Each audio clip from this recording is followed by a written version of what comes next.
Shri Upanishad, Mantra 6. Yastu Sarvani Bhutani, Atmani Evanu Pashyati, Sarvabhuteshu Chatmanan, Tato na Viju Gupsate. Sinônimos: Ya, aquele que, tu, mas, Sarvani, todas, Bhutani, as entidades vivas, Atmani, em relação com o Senhor Supremo, Eva, apenas, Anupashyati, observa de maneira sistemática, Sarvabhuteshu, em todo o ser vivo, Cha, e, Atmanan, a superalma, Tatha, por conseguinte, Na, não, Vijugupsate, odeia ninguém. Tradução: aquele que vê tudo relacionado com o Senhor Supremo, vê todas as entidades vivas como suas partes integrantes e vê o Senhor Supremo dentro de tudo. Não odeia nada nem ninguém. Significado por Sua Divina Graça A.C. Bhaktivedanta Swami Prabhupada. Esta descrição aplica-se ao Mahabhagavata, uma grande personalidade que vê tudo relacionado com a Suprema Personalidade de Deus. A presença do Supremo é percebida em 3 etapas. O Kanishta Adhikari está na fase de compreensão inferior.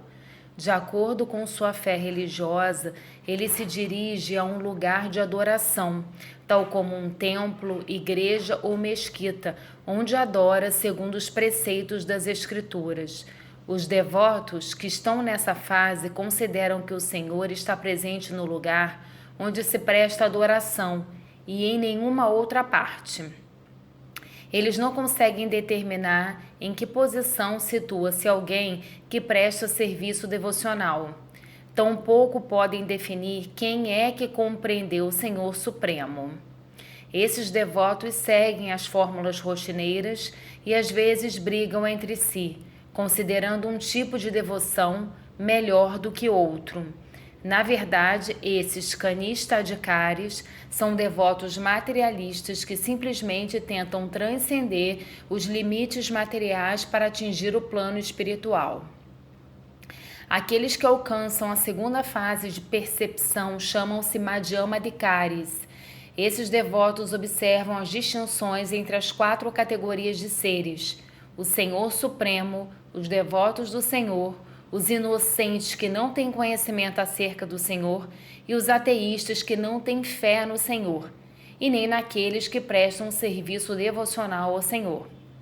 O Madhyama Adhikari manifesta diferentes comportamentos diante dessas 4 classes de pessoas. Ele adora o Senhor, pois o considera seu objeto de amor, faz amizade com aqueles que prestam serviço devocional, tenta despertar nos corações dos inocentes o amor latente que eles têm por Deus e evita os ateístas que zombam do canto do nome do Senhor. Acima dos Madhyama Adhikari está o Uttama Adhikari, que vê tudo relacionado ao Senhor Supremo.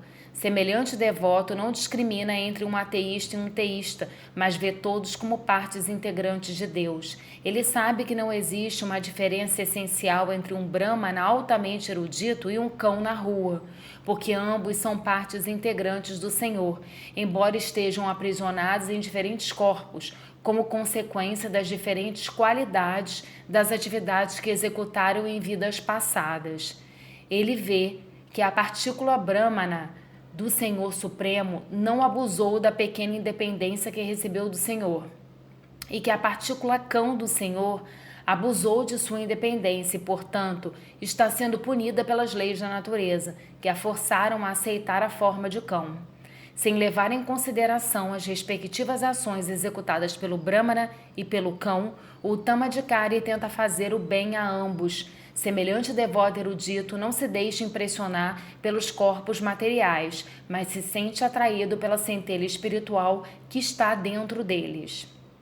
Na verdade, aqueles que imitam o Uttama Adhikari, ostentando um sentimento de igualdade ou camaradagem, mas que agem na plataforma corpórea, não passam de falsos filantropos.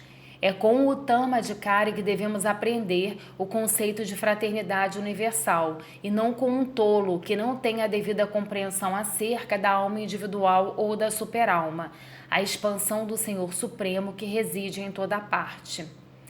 Menciona-se claramente nesse sexto mantra que a pessoa deve observar ou ver sistematicamente. Isto quer dizer que ele deve seguir o acharya anterior, o mestre perfeito. Anupashyati é a palavra sânscrita usada exatamente nesse contexto.